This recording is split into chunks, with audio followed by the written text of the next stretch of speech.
Africains, Africaines, bonjour.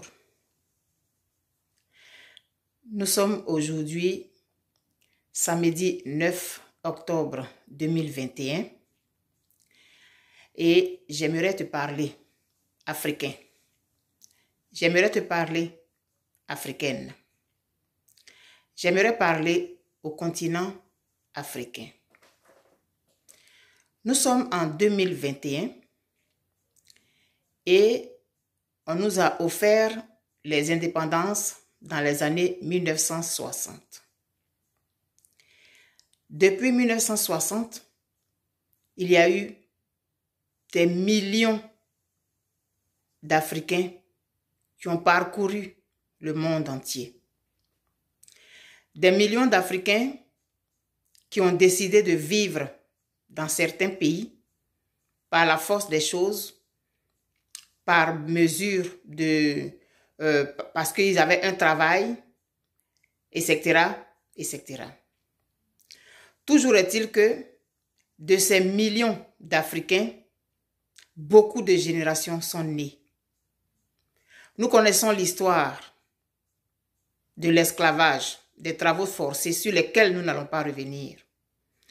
Nous connaissons l'histoire de nos indépendances. Nous connaissons l'histoire des guerres qui ont toujours été perpétrées quand il s'est agi qu'un Africain voulait sortir la tête de l'eau. Ça fait des décennies que nous crions, que nous revendiquons, que nous demandons la permission pour pouvoir nous élever. À un moment donné, il va falloir que toi, Africain, toi, Africaine, il va falloir que toi, Afrique, tu sortes de l'asservissement. Depuis 1960, pour la plupart des pays africains, vous avez eu l'indépendance. Quand on fait notre bilan aujourd'hui, il est à quel niveau? Quand nous regardons dans le rétroviseur, nous avons avancé de combien de centimètres? Quand nous regardons aujourd'hui ceux qui sont à la tête de nos États, nous nous plaignons tout le temps, nous faisons des vidéos, nous crions au scandale. Y a-t-il eu un changement jusque-là? Un jour, M. Sarkozy a eu l'outrecuidance de dire que l'homme noir n'était pas rentré dans l'histoire. Il a dit devant des chefs d'État africains qui ont applaudi. Est-ce que ça voulait dire que c'était des analphabètes? Je ne vais pas m'aventurer dans ce labyrinthe-là. Mais aujourd'hui, la génération que je représente a un niveau au moins du secondaire. Je dis bien au moins. Sinon, nous avons atteint la terminale. Ne sommes-nous pas aujourd'hui capables de réfléchir par nous-mêmes? Avons-nous toujours besoin de l'aval de la France pour pouvoir poser des actes, pour pouvoir nous envoler, pour pouvoir enfin prendre notre envol? L'actualité aujourd'hui, c'est le sommet France-Afrique ou bien Afrique-France. Ne sommes-nous pas assez insultés que la France organise un sommet pour parler à l'Afrique? Allons-nous continuer à baisser la tête? Allons-nous continuer à courber les chines devant l'ancien colon? Qu'est-ce qui a changé aujourd'hui? De ce que nous avons entendu, des jeunes Africains se sont exprimés. Oui, ils ont été très éloquents. Ils ont dit des choses que nous voulions entendre. Oui, c'est bien beau. Je les applaudis. J'en suis fier. Je le dis de façon sincère. Qu'ils aient eu à s'exprimer. Qu'ils aient eu les mots justes pour traduire ce à quoi nous aspirons. Mais là où ça me chiffonne, c'est qu'on aille se mettre devant le maître pour lui dire: maître, voilà, quand tu me frappes, j'ai mal. J'aimerais que tu me frappes un peu moins. C'est la conclusion que je tire de ce sommet. Ou dirais-je de cette insulte à tout un continent? Qu'un pays insulte tout un continent avec l'aval des enfants de ce continent. Nous sommes dans les pays des Blancs, oui c'est vrai, mais le fait d'être dans des pays des Blancs, est-ce que c'est pour cette raison que nous devons courber les chines parce que nous ne sommes pas sur notre sol? Non.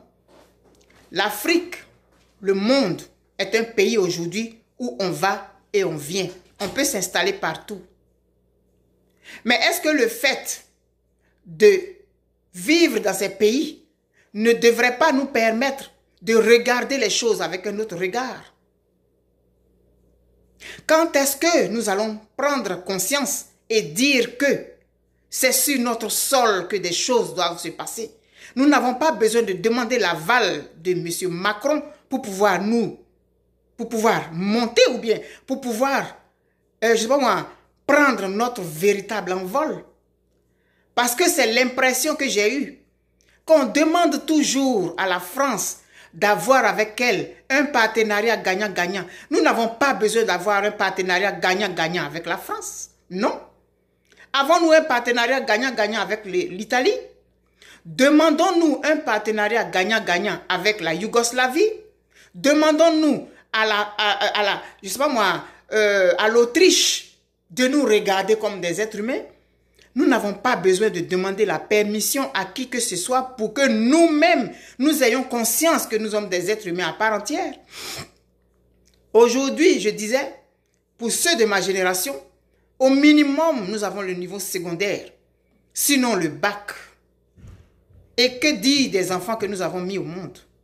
Et nous sommes encore en train d'aller nous asseoir avec la France et lui dire, voilà comme nous voudrions que tu nous traites. Africain, africaine, ma chère Afrique, je m'adresse à toi aujourd'hui. Il est temps que tu coupes les liens. Il est temps que tu t'asseyes chez toi et que tu t'interroges pour ton devenir. On ne peut pas organiser nous-mêmes en Afrique un colloque panafricain, une conférence panafricaine, où nous pourrions nous dire à nous-mêmes, voilà comment nous aimerions que notre Afrique soit traitée par nous-mêmes d'abord. On va toujours tendre la main et demander l'aval de l'ancien colon. Oui, monsieur, est-ce que tu me permets d'aller aux toilettes? C'est à ça que nous sommes encore rendus en 2021. Je dis non. Il y a un temps pour tout. Il y a eu le temps où on a courbé les chines. Mais nous n'allons pas continuer à courber les chines. Nous allons continuer. Moi, les enfants que j'ai vus parler hier, ils ont l'âge de mes enfants. Et moi, je vais regarder ces enfants-là et je vais les applaudir, les féliciter, dire que je suis fière qu'ils ont parlé devant le blanc. Non, je n'en tire pas une autre espèce de fierté. Je suis fière de voir que mes enfants peuvent s'exprimer face à ce monsieur. Mais je ne tire aucune fierté de ce qu'il soit allé demander à la France de faire en sorte que nous ayons des partenariats gagnant-gagnant. Non, moi je n'en tire aucune fierté. Mais il faut toujours une situation pour nous fouetter. Alors, Africain, tu as eu plusieurs fois l'occasion d'être fouetté dans ton orgueil. Mais aujourd'hui, plus que jamais, que ce sommet qui te rabaisse, qui t'infantilise, te permettent de prendre ton destin en main et de dire que ce qu'ils ont dit là-bas, là, à Macron, là, ils ne peuvent pas se dire ça entre eux, Africains, sur leur sol. Il est temps que nous disions, rassemblons-nous, jeunesse africaine, et retrouvons-nous dans un pays choisi, un pays symbolique. On peut regarder autour et puis dire que voilà, on décide de se rencontrer dans tel pays. Nous allons discuter de notre destinée. Et Macron, comme De Gaulle en 58, qui a dit aux Algériens, je vous ai compris. Qu'est-ce qui a changé depuis? Et Macron, mais Macron, on ne peut pas lui en vouloir. Il se bat pour les intérêts de son pays. Et nous, Africains, nous battons-nous pour les intérêts de notre continent? Nous battons-nous pour les différents intérêts de nos pays? Tant que nous allons demander à la France, chère France, s'il te plaît, est-ce que tu peux nous donner l'autorisation de faire en sorte que nous puissions être indépendants? Vous pensez que la France va dire oui? Elle va toujours avoir son discours paternaliste. Oui, il m'est revenu que vous avez besoin de ceci. On va mettre un fonds sur pied, un fonds pour la démocratie de 30 000 €, je ne sais pas, 30 millions d'euros, je ne sais pas quoi là. On va mettre ça à votre disposition pour que vous appreniez à être des démocrates. Africain, ne te sens pas tu assez insulté? Oui, on va créer la maison Afrique, la maison africaine. Comme ça, vous allez pouvoir faire des discours là-bas. Vous allez pouvoir faire des conférences là-bas. Africain, tu vas continuer à tendre la main. Tu vas continuer à mendier. Ces jeunes gens-là, qui sont si brillants, capables de s'exprimer et qui vont jusqu'au bout de leurs idées, c'est une très bonne chose. Mais on peut se réunir en Afrique et puis décider nous-mêmes. C'est notre temps, je dis toujours. C'est notre génération aujourd'hui. Nous avons des chefs d'État à la tête de nos États qui sont de l'autre génération. C'est nous qui devons prendre notre destin en main. Parce que nous avons cette responsabilité-là aujourd'hui vis-à-vis de nos enfants et de nos petits-enfants. C'est à quel moment nous allons décider de prendre le taureau par les cornes. Nous devons imposer une certaine façon de voir à ces chefs d'État qui sont à la tête de nos pays. Jeunesse africaine, jeunesse panafricaine, il est temps qu'on arrête de nous regarder comme des ennemis. Oui, le Burkinabé est mon ennemi, parce que l'autre fois, le pays a attaqué mon pays. Oui, le Togo est mon ennemi, parce que mon frère était au Togo. Si nous restons dans ça, nous n'allons jamais nous en sortir parce que c'est toujours le même scénario, toujours avec le même modus operandi que la France a toujours fonctionné. Diviser pour régner, opposer les citoyennetés entre elles.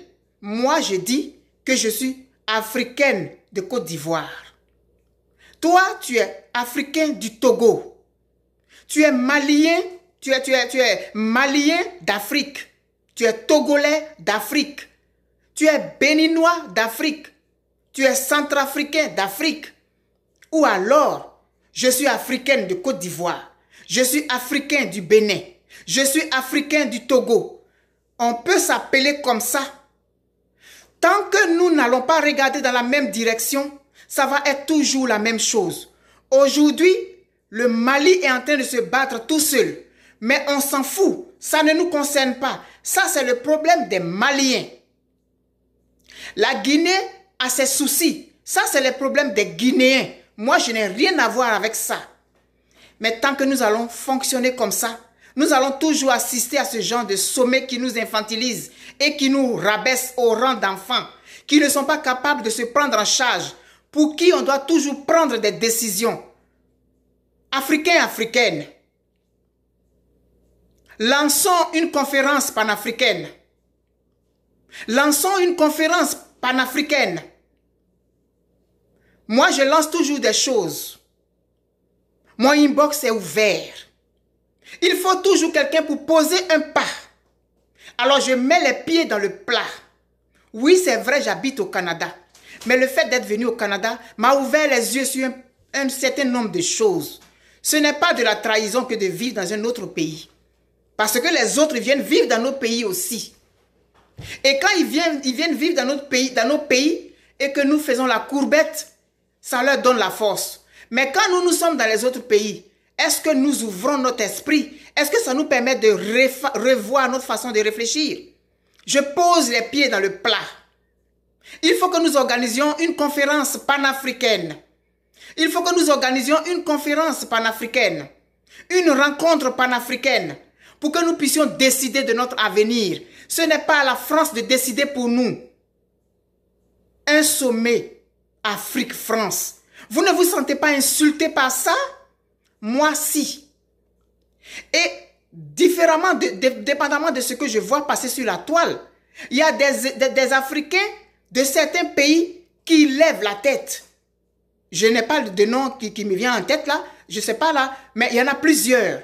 C'est à quel moment nous allons nous asseoir pour réfléchir. Au lieu que nous soyons toujours en train de crucifier un tel. Crucifier un tel. Nous allons assister à ça encore. Nous sommes en 2021. C'est quand le prochain sommet, qu'il n'y ait plus de sommet. France-Afrique. Qu'il n'y en ait plus. Mais qu'il y ait des sommets Afrique-Afrique. Qu'il y ait des sommets Afrique-Afrique. Qu'il y ait des sommets qui rassemblent tous les Africains dans un pays bien déterminé. Et qu'on arrête de toujours nous entretuer, nous lancer des flèches. Nous sommes tous des Africains et notre destin, il est lié. Nous n'avons aucun lien séculaire avec qui que ce soit, si ce n'est entre nous. Je vais vous présenter la vidéo que j'ai faite le 15 juin 2017. C'était peut-être un peu trop tôt. Généralement, je fais souvent des vidéos trop tôt. Mais ce n'est pas grave. Et quand le temps arrive, j'ai toujours le plaisir de rappeler ces vidéos. Donc, je vais vous présenter la vidéo, la symbolique du ballet, que j'ai faite le 15 juin 2017. Elle dure 8 minutes. Vous allez l'écouter. Pour ceux qui me connaissent maintenant, vous allez l'écouter. Pour ceux qui l'avaient déjà écouté, vous allez la réécouter. Lançons une conférence panafricaine, frères et sœurs. Je mets les pieds dans le plat et je dis, je vous appelle, jeunesse africaine. Il est temps de prendre notre destin en main. Blé Goudé est aujourd'hui bloqué à La Haye. Il a été, comment on appelle ça, déporté. Ça a duré combien d'années? Il a été libéré, il a été innocenté. Il est encore là-bas. On n'est pas capable de lui donner son passeport parce qu'il y a des mains obscures qui tirent les ficelles. C'est quand nous allons comprendre que notre destin est entre nos mains. Alors, que ceux qui sont intéressés, rejoignez-moi. Si vous n'êtes pas intéressés, continuez votre chemin.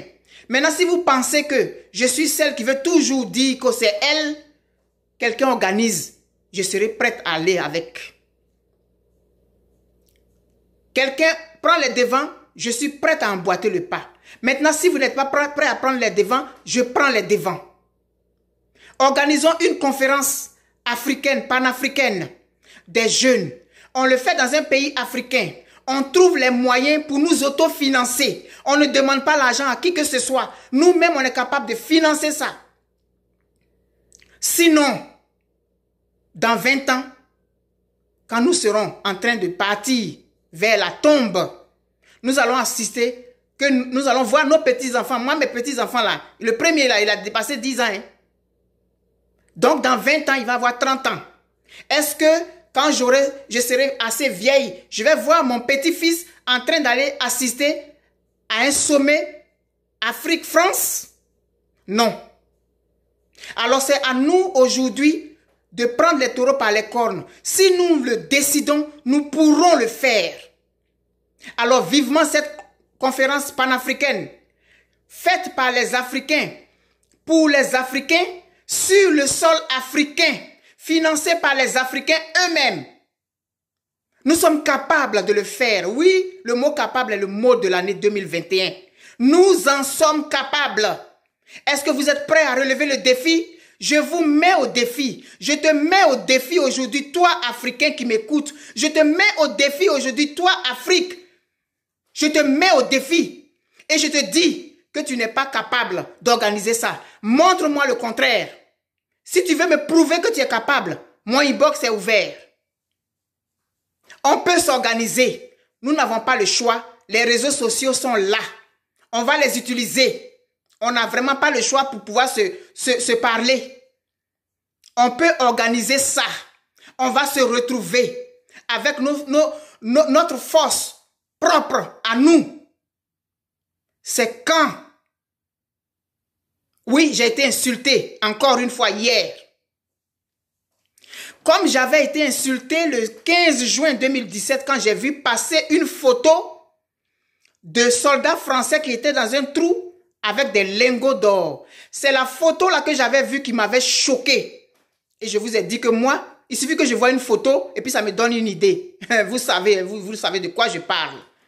C'est la photo là que j'ai vue qui m'a inspiré et puis j'ai fait la vidéo de la symbolique du balai. Ce n'est pas le lendemain, c'est quelques minutes plus tard que j'ai fait cette vidéo. Je ne l'ai pas préparée des heures avant. Je ne l'ai pas préparée des jours avant. J'ai vu la photo, ça m'a choqué. Je me suis levé, je suis allé faire la vidéo. C'est de la même façon, j'ai vu une photo passer sur les réseaux sociaux le 8 février 2021 et ça m'a inspiré à changer le nom d'un pagne pour envoyer un message. Je t'appelle aujourd'hui africain. Je veux te choquer. Je veux te choquer et je veux te choquer. Te dire que tu n'es pas capable de te prendre en charge. Montre-moi que tu en es capable. Je te lance ce défi-là aujourd'hui africain. Que nous organisions une conférence à nos propres frais, sur notre sol, pour nous-mêmes, parce que personne ne fera ce combat à notre place. Nous allons continuer. Macron dit qu'il a compris, comme De Gaulle avait compris. Et on nous a offert les indépendances. Sommes-nous indépendants? Non. Alors, je vais vous présenter la vidéo.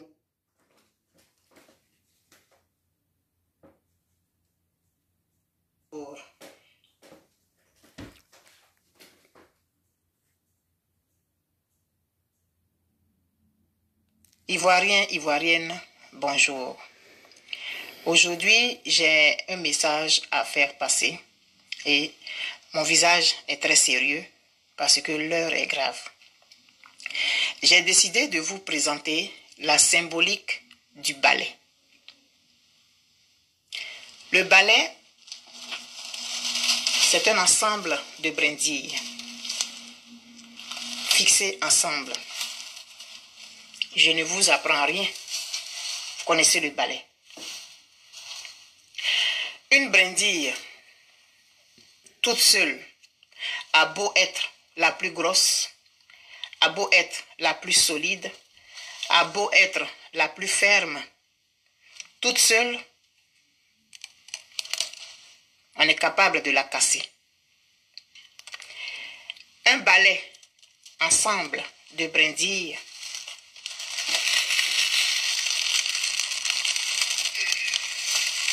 on a beau le tordre dans tous les sens, on n'est pas capable de le casser. Vous voyez la symbolique? En Côte d'Ivoire, nous avons présenté au monde que nous étions une brindille. Nous n'étions pas un balai. Voilà pourquoi la rébellion a réussi à faire ça de la Côte d'Ivoire. Je prêche peut-être dans le désert, mais ce n'est pas parce que on a l'impression que rien ne se passe qu'on va se taire. Il faut parler, il faut dénoncer, il faut attirer l'attention des uns et des autres sur une situation. L'heure est vraiment grave pour nous. Nous avons reçu nos indépendances. J'insiste, je pèse mes mots et je l'ai bien choisi. Nous avons reçu l'indépendance. Nous ne l'avons pas arrachée. On nous a offert l'indépendance sur un plateau d'argent. Et depuis ce temps-là, nous sommes comme ça. Aujourd'hui, combien d'années plus tard, plus de 50 ans plus tard, la France peut se pavaner dans nos ruelles. La France peut aller en maître, en propriétaire terrien, en maître absolu, en territoire conquis, exploiter nos mines, comme ça se passe actuellement au nord du Mali. Tout l'or est en train de partir et nous le savons. Nous le dénonçons peut-être sur Facebook. Nous partageons les vidéos, nous partageons les photos. Mais rien ne change. Parce que en tant qu'Africains, nous sommes des brindilles individuelles. Et la France le sait. Les États-Unis le savent. L'Angleterre, le Royaume-Uni, tous ceux-là, ils savent que nous sommes des brindilles. Voilà pourquoi ils réussissent. On peut se développer individuellement, mais c'est ensemble qu'on est fort. Hommes noirs, Femme africaine, homme africain, cesse de baisser la tête, cesse de courber les chines. Tu as de la valeur. Tu as la même valeur que le diamant. Alors lève-toi. Que vas-tu laisser à tes enfants? Nous allons commettre les mêmes erreurs que nos pères ont commises. Réveillons-nous. Devenons un balai. Ça presse. Moi, j'ai 40 ans passés. Qu'est-ce que je vais laisser à mes enfants? Oui, c'est bien beau de parler. Mais si 1, 2, 3, 50 millions de personnes parlent, ça va faire quelque chose. Et arrêtons d'aller en rang dispersé.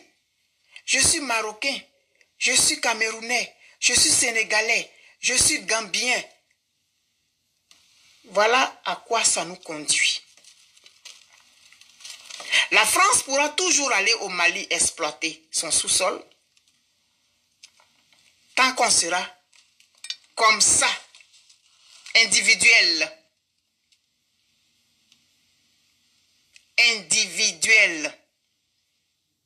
On se frappe la poitrine. Oui, je suis ivoirienne. Oui, je suis fière d'être ivoirienne. Mais je suis africaine. Je suis africaine. Et mon africanité, je l'assume. Et j'en suis fière. Mais ça doit aller au-delà des proclamations. Ça doit aller au-delà des proclamations. Nous sommes en 2017 et nous sommes encore avec les armes. Nous avons encore les armes comme moyen d'expression. Nous sommes le marché des vendeurs d'armes. Et pourtant, nous avons des PhD. Nous fréquentons les universités les plus prestigieuses de la planète. Nous sommes dispersés à travers le monde. Et pourtant, sur notre continent, on utilise encore les armes pour s'exprimer. Moi, je n'en suis pas fière. Je répète encore que peut-être que je prêche dans le désert, mais je pense que ça vaut le coup de parler et de sensibiliser. Arrêtons d'être des brindilles. Devenons des balais. Individuellement dans nos pays, soyons des balais. Parce que je répète, en Côte d'Ivoire, si on était un balai,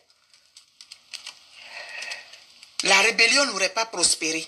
Tous ceux qui se frappent la poitrine aujourd'hui, qui sont fiers là, ils n'auraient même pas eu droit de citer. Ils n'auraient même pas eu d'abord l'idée. Parce qu'ils auraient su que ce n'est pas possible. Les prédateurs nous guettent. Parce que nous ne sommes pas des balais. Devenons des balais, s'il vous plaît.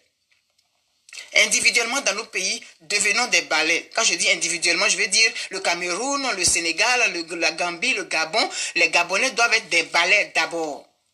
Ensuite, les Africains doivent ensemble. Chaque pays africain doit être représenté par une brindille dans ce balai-là. Pour que les gens arrêtent de nous considérer comme des moins que rien. Mais il faut que nous-mêmes nous arrêtions de nous considérer comme des moins que rien. On nous a brisés, on a frappé sur la tête de nos ancêtres. Nous aussi, on va laisser les gens continuer à frapper sur nos têtes? Non. Nous sommes dans les pays des Blancs. Nous voyons comment ils sont développés. Soyons jaloux de ça. Et puis soyons solidaires, parce qu'eux, ils sont solidaires. Vous n'allez pas voir l'Angleterre traduire le président français au tribunal pénal international. Il ne fera pas ça. Mais il n'y a que chez nous que ça se passe. Réveillons-nous. Ressaisissons-nous. Nous ne sommes pas maudits. Nous avons les mêmes neurones. Nous sommes constitués exactement comme les autres. Pourquoi on pense qu'on n'est pas capable de faire ce qu'ils ont fait? Réveille-toi, homme africain. Réveille-toi, homme noir. Réveille-toi. Et ensemble, devenons un balai. Ça urge. Ça presse.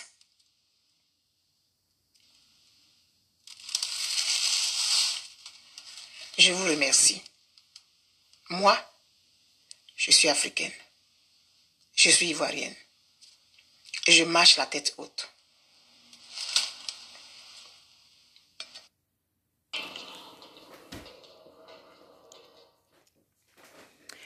Donc, je disais, c'était en 2017, le 15 juin 2017.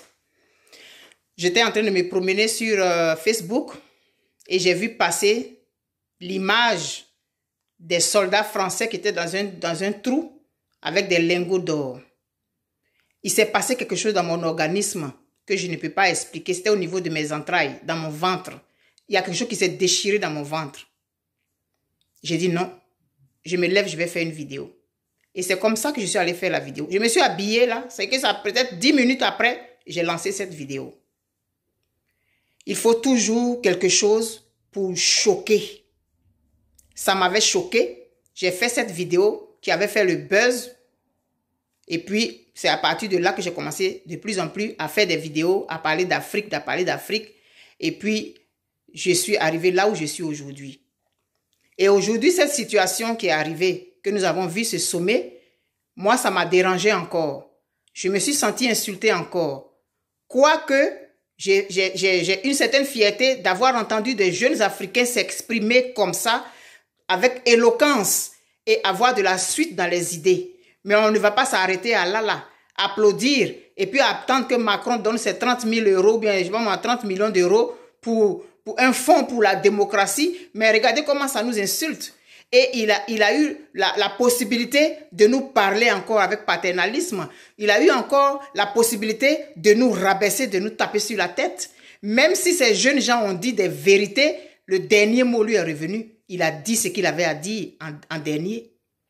Il nous a présenté encore comme des gens qui ne sont pas capables de se prendre en charge de façon indirecte. Alors je te défie aujourd'hui.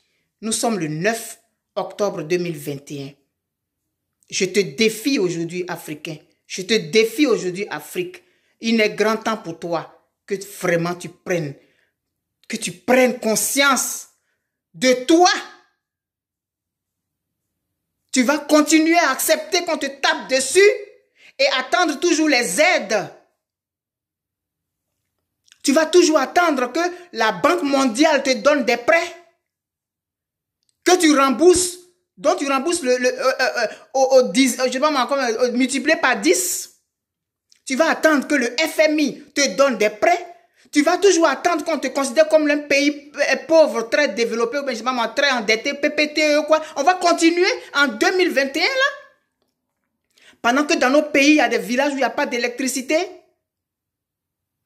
Et qu'on voit nos gens, les gens de nos pays, quand ils sont malades, courir pour aller se faire soigner en France. On va continuer ça pendant combien de siècles encore?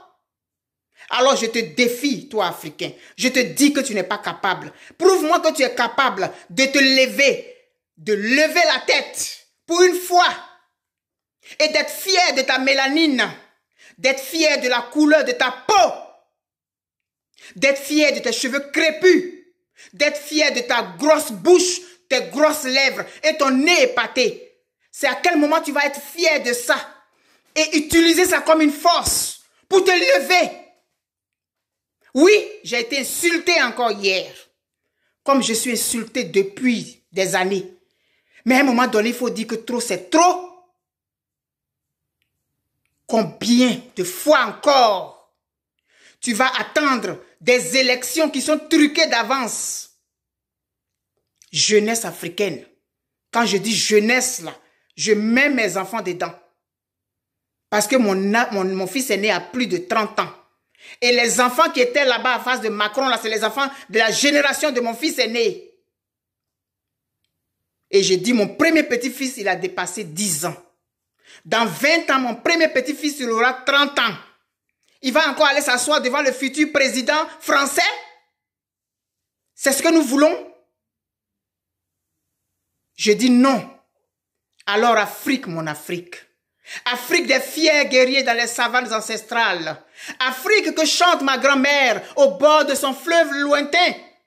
Je ne t'ai jamais connu. Mais mon regard est plein de ton sang. Ton beau sang noir à travers les champs répandus. le sang de ta sueur, la sueur de ton travail, le travail de tes enfants, l'esclavage de tes enfants. Je suis un peu ému là. Dis-moi, Afrique, est-ce donc toi? Ce dos qui se courbe et se couche sous le poids de l'humilité? Ce dos tremblant à zébrure rouge qui dit oui au fouet sur la route de midi? Alors, gravement, une voix me répondit. Fils impétueux, regarde, je suis un peu ému là. Cet arbre là-bas, splendidement seul, au milieu de fleurs blanches et fanées, c'est l'Afrique. Ton Afrique qui repousse patiemment et obstinément et dont les fruits ont peu à peu l'amère saveur de la liberté. Oui, cette liberté a un goût amer. On ne te donne pas la liberté comme on te donne un bonbon à sucer. Mais la liberté, elle s'obtient dans la douleur.